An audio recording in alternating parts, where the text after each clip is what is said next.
ఇవాళ మరి చాలా రోజుల ఒక వ్యవధి తర్వాత మళ్ళీ ఒక వివాదం సమసిపోయి మళ్ళీ ఈరోజు ఎమ్మెల్సీగా ప్రమాణ స్వీకారం చేసిన సంగతి మీ అందరికీ తెలుసు.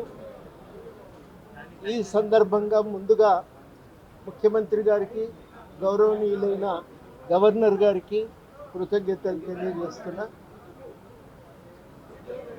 మీ అందరికీ కూడా ఒక విషయం స్పష్టం చేయదలిచింది ఏంటంటే, మేము కొన్ని లక్ష్యాలు ఎంచుకొని కొన్ని అంశాలను గుర్తించి వాటి కోసం పనిచేయాలని చెప్పి నిర్ణయించుకున్నాం.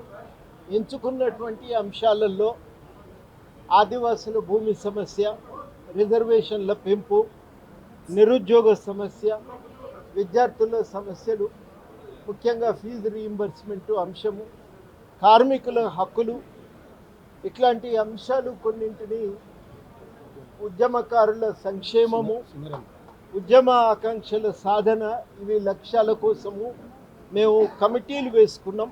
ఆ కమిటీలు వాటిపైన స్పష్టమైన తీర్మానాన్ని తయారు చేయాలని చెప్పి బాధ్యతలను కూడా అప్పచెప్పినాం. ఆ తీర్మానాల వెలుగులో మేము వాటిని 12 నాడు మా ప్లీనరీ ఉంది, రాష్ట్ర ప్లీనరీ పార్టీది.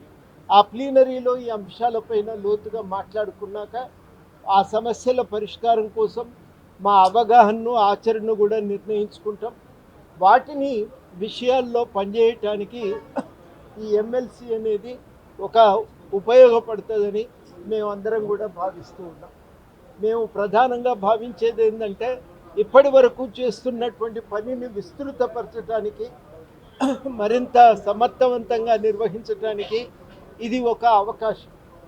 ఈ అవకాశాన్ని తప్పకుండా సద్వినియోగం చేసుకుంటామని ప్రజలకు హామీ ఇస్తున్నాం. చాలా విషయాల మీద, చాలా అంశాల మీద మేము కార్యక్రమాలు చేస్తూనే ఉన్నాం.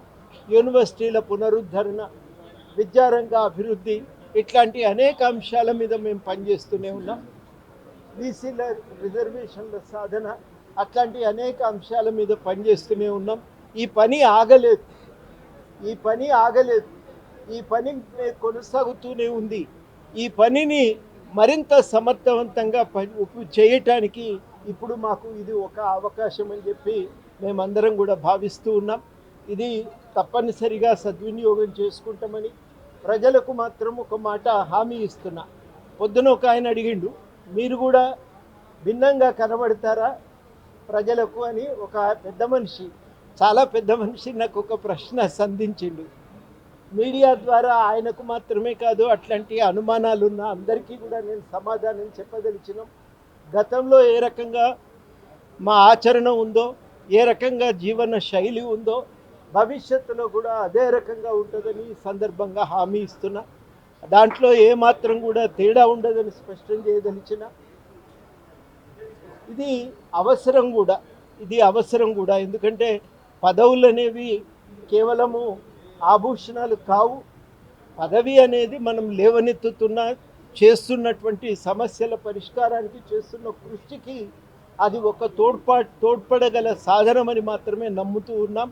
తప్పనిసరిగా ప్రజల కోసం నిలబడతామని, ఇంతకాలం ఏ విధంగానైతే నిలబడ్డామో అదే రకంగా ప్రజల కోసం నిలబడతామని, ఇంతకాలం ఎంత నిబద్ధతతో పనిచేసినామో అంతే నిబద్ధతతో పనిచేస్తామని, తప్పనిసరిగా ఎప్పుడూ అందుబాటులో ఉంటామని మీ అందరికీ ఈ సందర్భంగా హామీ ఇస్తున్నా.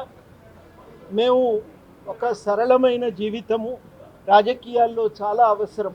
అట్లాంటి జీవన శైలిని కొనసాగిస్తామని కూడా ఈ సందర్భంగా హామీ ఇస్తున్నా. ప్రజలకు చెప్పదలుచుకుంది ఒకటే, మేము 2014లో ఒక నిర్ణయం తీసుకున్నాం. జయశంకర్ గారికి ఇచ్చిన మాట ప్రకారం మన అందరం కూడా తెలంగాణ అభివృద్ధి కోసం నిబద్ధతతో పనిచేయాలని చెప్పి ఆ రోజు ఒక ప్రతిజ్ఞ తీసుకున్నాం. మనకు ఏ అవకాశం దొరికినా, ఏ గుర్తింపు దొరికినా అది ప్రజలకు ఎరువుగా ఉపయోగపడాలి తప్ప మన స్వార్థానికి వాడుకోరాదని చెప్పి మేము ఒక నిర్ణయం తీసుకున్నాం.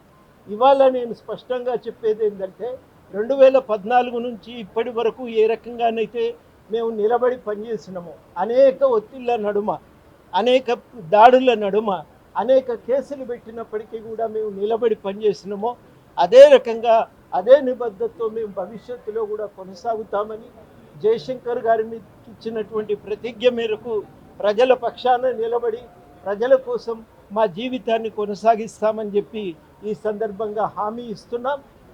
ఇప్పుడు ఈ అవకాశం అనేది తప్పకుండా ప్రజల కోసమే ఉపయోగిస్తామని కూడా మరొక్క మారు స్పష్టం చేయదలిచారు.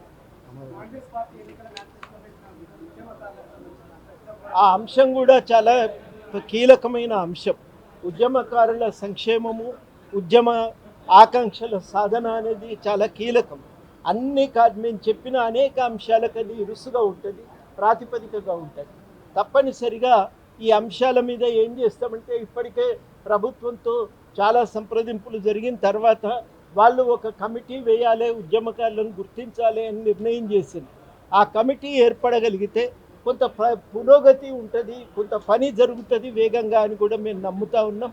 ఇది దాని విషయంలో మా ప్రయత్నం అయితే నిరంతరంగా గత 6-7 నెలలు అయితే నిరంతరంగా కొనసాగుతూ ఉంది. భవిష్యత్తులో కూడా అదే ఉధృతితో ఈ విషయం పైన పని చేస్తామని కూడా హామీ ఇస్తున్నాం.